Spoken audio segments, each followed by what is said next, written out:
My dear humanitarians, welcome back to the video, the chapter.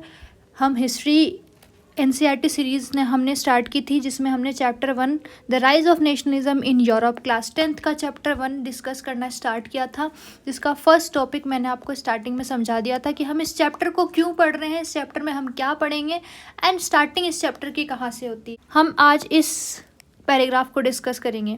देखिए, इसमें सबसे main important है 3 कीवर्ड्स। तो सबसे पहले हम टर्म लिखेंगे nation state, sorry, then modern state and last is state nation. ये 3 टर्म्स हैं, दिखने में हमको एक जैसे दिखती है, लेकिन तीनों का जो मीनिंग है वो अलग है। और अब रही बात क्वेश्चन की कि हम इसको पढ़ क्यों रहे हैं, क्वेश्चन कैसे आते हैं, आपसे डायरेक्ट पूछ लेगा डिफाइन नेशन स्टेट या define modern state.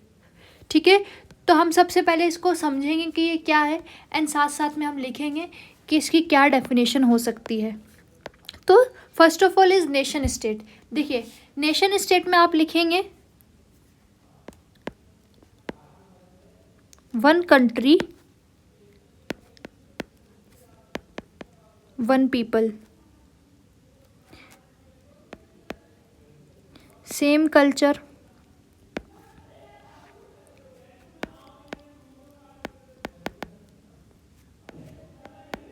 Ethnicity same. ये थोड़ा सा और डिस्क्रिप्शन आप लिख सकते हैं।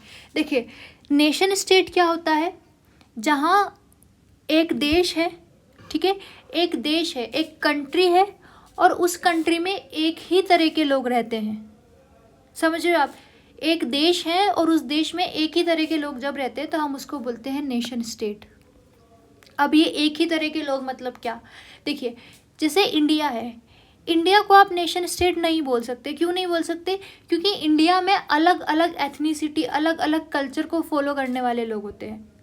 कल्चर में आप रिलीजन को भी ले सकते हैं, कास्ट को भी ले सकते हैं, आप रीजनल आइडेंटिटीज़ को भी ले सकते हैं। तो ऐसा देश जहाँ पे जो एक देश है और उस एक देश में एक ही तरह के लोग हैं, एक ही कल्चर को फॉलो करने वाले लोग हैं, एक ही एथनिसिटी वाले लोग हैं, तो हम उसको बोलेंगे नेशन स्टेट। ठीक है, उसके बाद हम लास्ट देखते हैं स्टेट नेशन। ठीक है, स्टेट नेशन क्या होता है, citizens with, you have to write it as it is, common identity but one country and many people।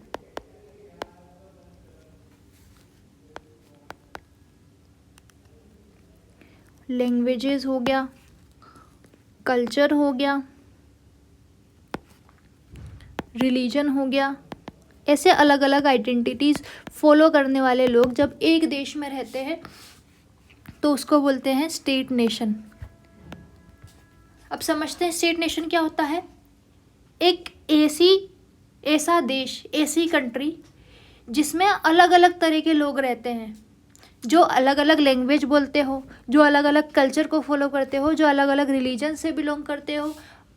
उनकी आइडेंटिटीज़ अलग अलग हो सकती है, लेकिन स्टिल उनके पास एक कॉमन आइडेंटिटी होती है in the name of nation. ये कॉमन आइडेंटिटी उनके पास होती है in the name of nation, जिसको हम नेशनल आइडेंटिटी भी बोल सकते हैं। इसका एग्जाम्पल हम बोलेंगे इंडिया। देखिए कैसे, इंडिया है, इंडिया एक कंट्री है, इसमें अलग अलग तरह के बहुत सारे लोग रहते हैं। ठीक है, डिफरेंट लैंग्वेजेस बोलने वाले लोग रहते हैं, राइट। बहुत से लोग राजस्थानी बोलते हैं, बहुत से मराठी बोलते हैं, राजस्थानी में भी बहुत सारी अलग अलग डायलेक्ट्स हैं, बिहारी बोलते हैं लोग। ठीक है, उसके अलावा अलग अलग कल्चर फॉलो करने वाले लोग होते हैं, अलग अलग रिलीजन वाले लोग होते हैं जो अलग अलग रिलीजन को फॉलो करते हैं। ऐसे हर तरह के अलग अलग आइडेंटिटीज़ वाले लोग आपको एक ही देश में जब मिलते हैं तो उस देश को हम बोलते हैं स्टेट नेशन। लेकिन इनमें कॉमन क्या होता है, इनकी एक कॉमन आइडेंटिटी होती है देश के नाम पे। जैसे हम इंडिया में हम रहते हैं, हम अलग अलग रिलीजन को फॉलो करते हैं। हो सकता है कोई हिंदू हो, कोई जैन हो, कोई सिख हो, कोई मुस्लिम हो, अलग अलग रिलीजन को लोग फॉलो करते हैं, लेकिन स्टिल सारे लोग एक मेन आइडेंटिटी के साथ जीते हैं, दैट इज़ इंडियन। ठीक है, उनकी एक कॉमन आइडेंटिटी होती है उन सिटीजन्स की, जिसको आप नेशन के नाम पे बुलाते हैं। तो स्टेट नेशन क्या हुआ, एक ऐसा देश जिसमें अलग अलग तरह के लोग तो रहते हैं, उनकी आइडेंटिटीज़ अलग अलग हो सकती है, फिर भी उनकी एक कॉमन आइडेंटिटी होती है which is in the name of nation या नेशनल आइडेंटिटी। समझ आया बात? अभी हम इन दोनों को कंपेयर करेंगे, nation state and state nation. Nation state क्या होता है, एक देश जिसमें एक ही तरह के लोग रहते हैं, एक ही रिलीजन को फॉलो कर रहे हैं, एक ही कल्चर को फॉलो कर रहे हैं, वो हो गया नेशन स्टेट। लेकिन स्टेट नेशन क्या होता है, जहाँ पे सिटीजन्स जो है वो अलग अलग रिलीजन से आते हों, अलग अलग कल्चर को फॉलो करते हैं, अलग लैंग्वेज बोलते हों, लेकिन उनकी एक कॉमन आइडेंटिटी होती है जो उनके देश के नाम पे होती है। जैसे हम इंडियंस हैं, बट हम अलग अलग कल्चर से आते हैं, हम लैंग्वेज अलग बोल सकते हैं, सारे इंडियंस एक लैंग्वेज नहीं बोलते हैं, सारे इंडियंस एक कल्चर को फॉलो नहीं करते हैं, तो हम हो गए स्टेट नेशन। इंडिया जो हो गया वो स्टेट नेशन हो गया। ठीक है, अब हम बात करते हैं मॉडर्न स्टेट की। मॉडर्न स्टेट क्या है, जिसमें सेंट्रलाइज्ड पावर हो, जहाँ सॉवरेन कंट्रोल हो गवर्नमेंट का, और डिफाइंड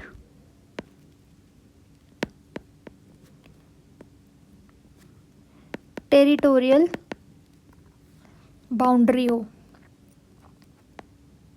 अब इसको समझते हैं ये क्या होता है।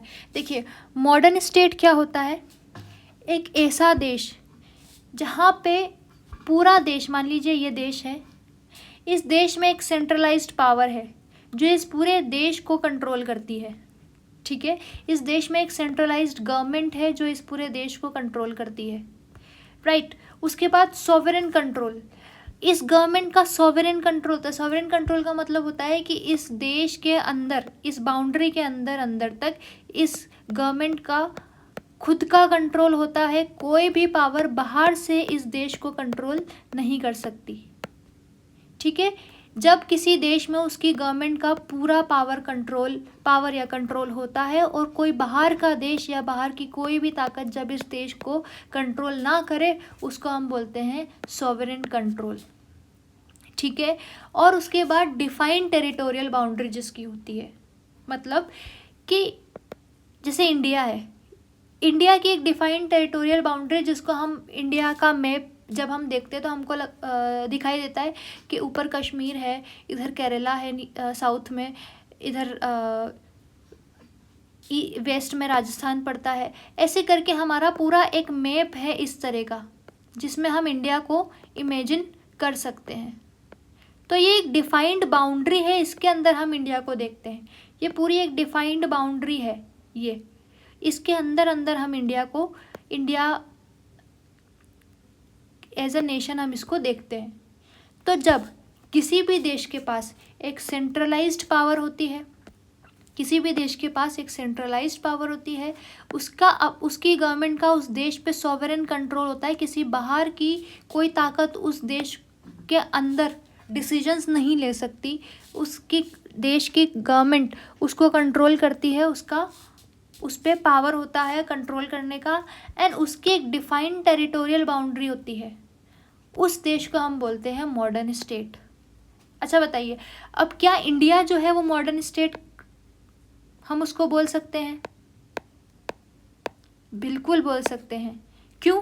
क्योंकि इंडिया में ये तीनों कैरेक्टरिस्टिक्स हमको देखने मिलती है। एक सेंट्रलाइज्ड पावर है, सेंट्रलाइज्ड गवर्नमेंट है जो पूरे इंडिया को कंट्रोल कर सकती है, पूरे इंडिया के लिए जो है रूल्स बना सकती है। देन इंडिया में सॉवरेन कंट्रोल है, हमें कोई और बाहर से आके, जैसे यूएस की गवर्नमेंट आके हमें नहीं बताएगी कि हमारे देश में हमको क्या डिसीजन लेना चाहिए, हमारी गवर्नमेंट को फ्रांस की गवर्नमेंट आके नहीं बताएगी कि हमारे देश में हमें क्या डिसीजन, हमारी गवर्नमेंट को क्या डिसीजन लेना चाहिए। हमारी गवर्नमेंट का हमारे ऊपर प्रॉपर कंट्रोल है। तो सॉवरेन कंट्रोल भी इंडिया में है एंड डिफाइंड टेरिटोरियल बाउंड्री भी है हमारे पास, ठीक है। ऐसा नहीं है कि हम कोई दुनिया में किसी को बोल दे कि इंडिया कहाँ है तो पूरे दुनिया में इंडिया का मैप ही नहीं मिल रहा, ऐसा नहीं है। हमारे पास हमारे इंडिया का प्रॉपर मैप भी है, टेरिटोरियल बाउंड्री है हमारी, ठीक है। तो इसको हम बोलेंगे मॉडर्न स्टेट। अच्छा, अब इसको मॉडर्न स्टेट क्यों बोल रहे हैं? अगर ये मॉडर्न स्टेट तो कोई ट्रेडिशनल स्टेट भी होता होगा, ठीक है। ट्रेडिशनल स्टेट क्या होता होगा फिर? तो ट्रेडिशनल स्टेट, आप देखिए ट्रेडिशनल स्टेट में कभी भी हमको ये 3 चीज़ें नहीं मिलेगी, ये तीनों कैरेक्टरिस्टिक्स हमको ट्रेडिशनल स्टेट में नहीं देखने को मिलेंगे। कैसे नहीं मिलेंगे मैं बताती हूँ आपको। देखिए 1 बाय 1 अगर हम देखें, let me make some space, okay. So 1 by 1 अगर हम देखें, देखिए ट्रेडिशनल स्टेट में क्या होता था, पहले जब राजा महाराजा हुआ करते थे तो पहले क्या होता था कि सेंट्रलाइज्ड पावर नहीं होता था, ठीक है। कभी भी ये जो राजा है, जैसे मान लीजिए ये राजा का एक स्टेट है और इसके अंदर ये फैमिली है जो कि राज कर रही है। अब ऐसा होता था कि जैसे इस राजा के, मान लीजिए ये राजा है और इस राजा की 2 बेटे हैं, ठीक है, A and B, let's assume, ठीक है। इस राजा के 2 बेटे हैं। आगे चल के क्या होगा, ये जो स्टेट है, इस राजा के ख़त्म होने के बाद ये स्टेट हो सकता है कि 2 पार्ट में बट जाए और एक चला जाए ए के पास, एक चला जाए बी के पास। या हो सकता है कि ये जो राजा है इसके मरने के बाद या जब ये ज़िंदा है तभी इसके बेटों का तो नंबर भी ना आए और कोई दूसरे ही स्टेट का राजा आके इस पर अतिक्रमण कर दे, ठीक है, इस पर अल्लाह बोल दे। एंड जब ये राजा हार जाएगा तो यहाँ का राजा ही इसको कंट्रोल करने लग जाएगा। ऐसा भी हो सकता है। या ऐसा भी हो सकता है कि इस राजा के ख़त्म होने के बाद सारा जो स्टेट है वो सिर्फ ए ही रख ले, बी को कुछ पावर ही ना मिले। तो there is no centralised power, समझ रहे हो। अगर सेंट्रलाइज्ड पावर है भी तो हमको नहीं पता कि वो कब तक रहेगी।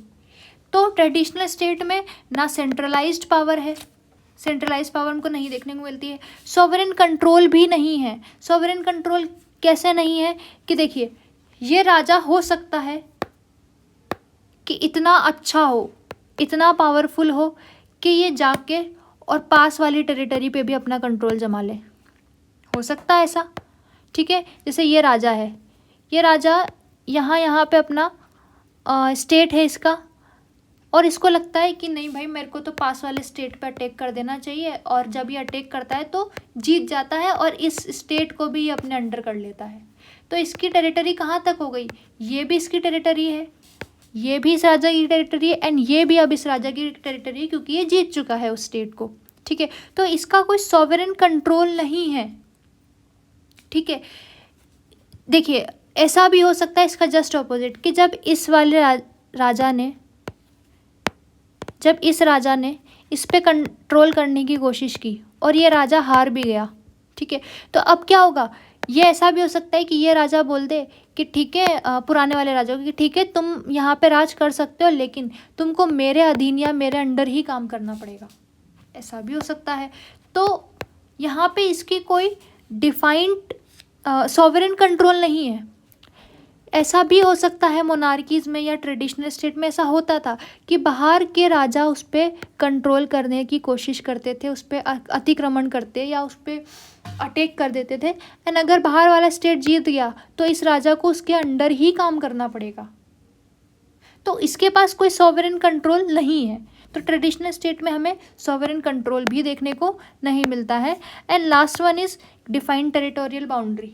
जैसा मैंने आपको बताया कि हो सकता है कि ये इसको राजा को यहाँ से हटा ही दे और बोले कि ये भी अब मेरा स्टेट है, और क्या होगा कि ये राजा जो है पूरा एक स्टेट बन गया, ये अब इसकी टेरिटोरियल बाउंड्री कोई डिफाइंड है ही नहीं, ठीक है। ये बढ़ते बढ़ते इतना बड़ा हो गया और ये वाले राजा का तो टेरिटरी ही ख़त्म हो गया।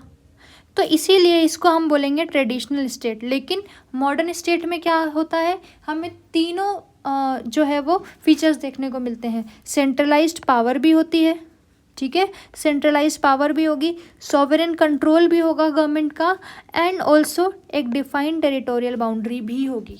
इसका एग्जांपल हम इंडिया बोल सकते हैं।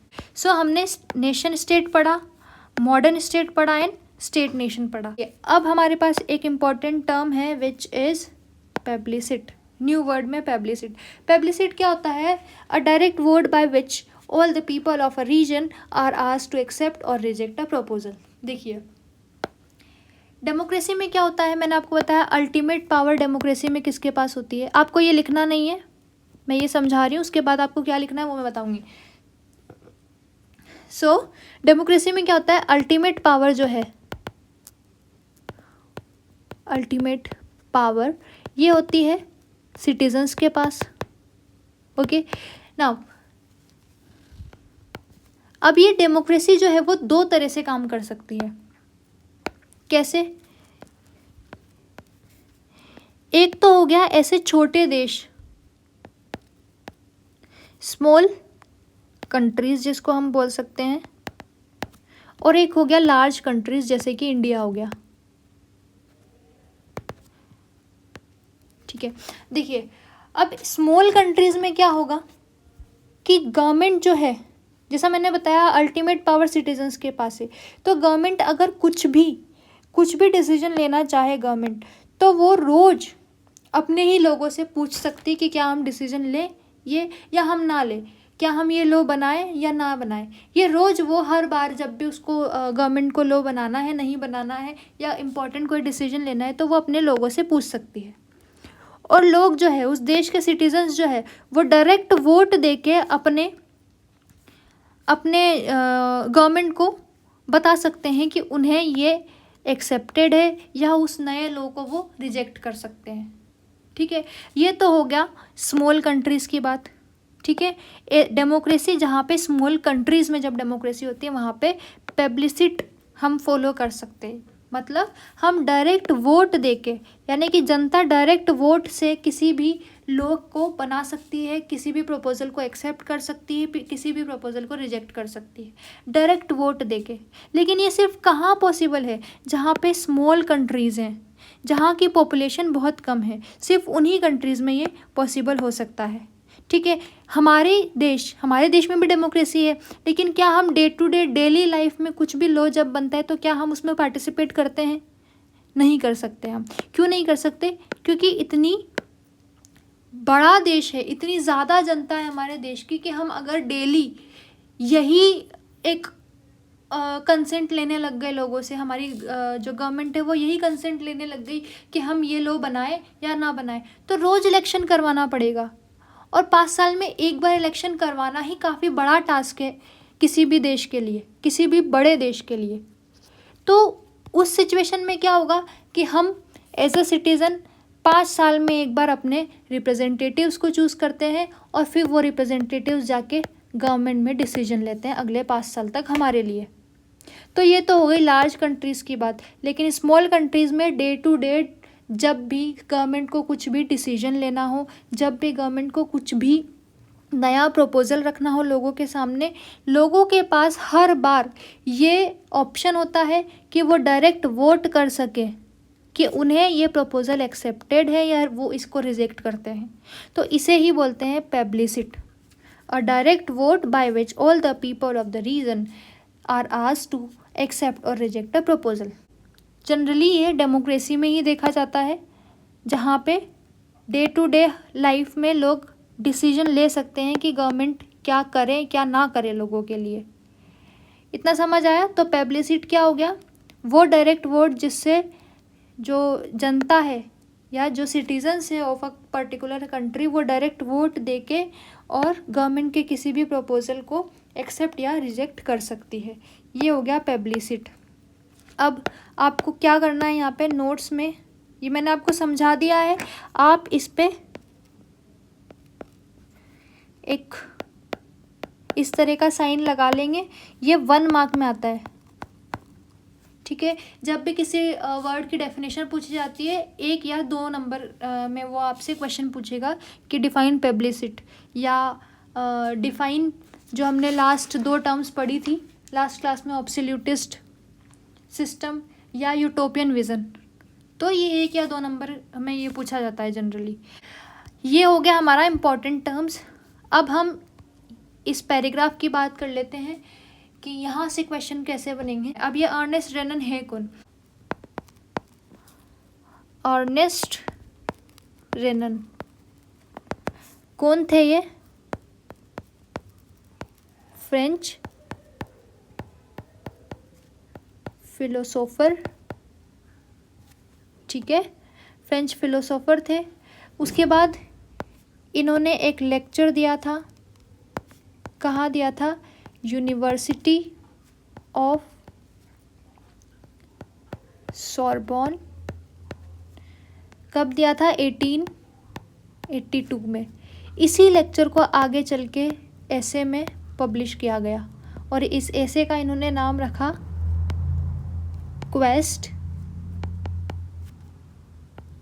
क्वेस्ट से क्वीन नेशन। मतलब नेशन क्या है, व्हाट इज़ नेशन? इसका अगर हम इंग्लिश वर्ड देखें, क्योंकि ये फ्रेंच वर्ड है, इसका इंग्लिश वर्ड देखें व्हाट इज़ नेशन, ये इसका मतलब है।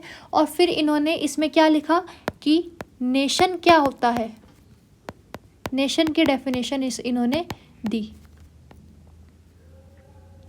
क्या बोला इन्होंने कि नेशन जो है वो सेम सोसाइटी, अगर अलग अलग कल्चर के लोग हैं लेकिन वो सेम सोसाइटी में रहते हैं और उन्होंने सेम पास्ट एक्सपीरियंस किया है, तो वो आगे चल के नेशन में कन्वर्ट हो जाएंगे या ट्रांसफॉर्म हो जाएंगे। ये था अर्नेस्ट रेनन का कहना, ठीक है। कब कहा उन्होंने? ये 1882 में कहा और एक लेक्चर दे रहे थे किसी यूनिवर्सिटी में। बाद में वही लेक्चर इनका पब्लिश हुआ एक ऐसे के रूप में।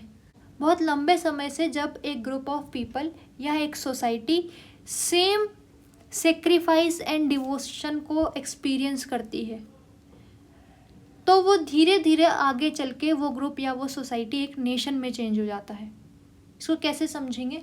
जैसे इंडिया है, इंडिया इज़ अ नेशन, लेकिन ये नेशन बना कैसे? हम तो अलग अलग आइडेंटिटीज़ वाले लोग हैं। इतनी सारी अलग अलग आइडेंटिटीज़ के लोग जो है वो एक नेशन में कैसे आ गए? तो कैसे आए? क्योंकि हमारी जो लॉन्ग पास्ट है, हमारी जो हिस्ट्री है या हमारा जो लॉन्ग पास्ट है वो कैसा है? शेयर्ड है, शेयर्ड है।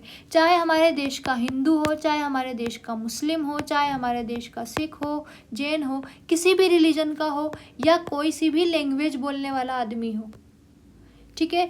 हर इंसान ने ये एक्सपीरियंस किया है कि हमारे देश पे किसका राज था? ब्रिटिशर्स का, ठीक है। ऐसा तो नहीं है कि सिर्फ ब्रिटिशर्स ने हिंदुओं पे राज किया या सिर्फ मुस्लिम्स पे राज किया या सिर्फ एक लैंग्वेज बोलने वालों पे राज किया, ऐसा नहीं है। तो चाहे हम अलग अलग आइडेंटिटीज़ के लोग हो सकते हैं, लेकिन जब अलग अलग आइडेंटिटीज़ के लोग भी एक ही सोसाइटी में रहकर सेम चीज़ों को एक्सपीरियंस करते चले आ रहे हैं अपने पास्ट से ही, जिनकी हिस्ट्री सेम हो, जिनके हिस्टोरिक एक्सपीरियंसेस सेम हो, वो अपने आप आगे चल के एक नेशन आइडेंटिटी ले लेते हैं। वो सोसाइटी जो है एक नेशन में कन्वर्ट हो जाती है आगे चल के। ये किसका कहना है? रेनन, अर्नेस्ट रेनन का ये कहना है, ठीक है।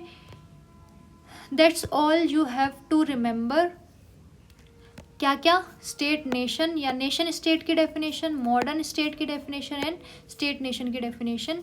उसके बाद आपको पेब्लिसिट ध्यान रखना है, पेब्लिसिट क्या होता है, और आपको अर्नेस्ट रेनन के बारे में ध्यान रखना है। यहाँ से क्वेश्चन आने के चांसेस कम है, अर्नेस्ट रेनन से क्वेश्चन आने के चांसेस बहुत कम है, बट जस्ट इन केस, क्योंकि हमको सब कुछ पढ़ना है, ठीक है। तो जस्ट इन केस। अच्छा, मैं ये बोर्ड की बात कर रही हूँ, बोर्ड में क्वेश्चन आने के चांसेस कम है। बाकी पेपर्स में अगर एनसीईआरटी बेस्ड कोई भी एग्ज़ाम आप दे रहे हैं, आप टीचिंग एग्ज़ाम दे रहे हैं या जो भी आपका कॉम्पिटिटिव एग्ज़ाम है, वहाँ आपको अर्नेस्ट रेनन के बारे में पूछ सकते हैं कि अर्नेस्ट रेनन कौन थे, इनके ऐसे का नाम क्या था और इन्होंने क्या डेफिनेशन दी थी, ठीक है। ये आपको ध्यान रखना है।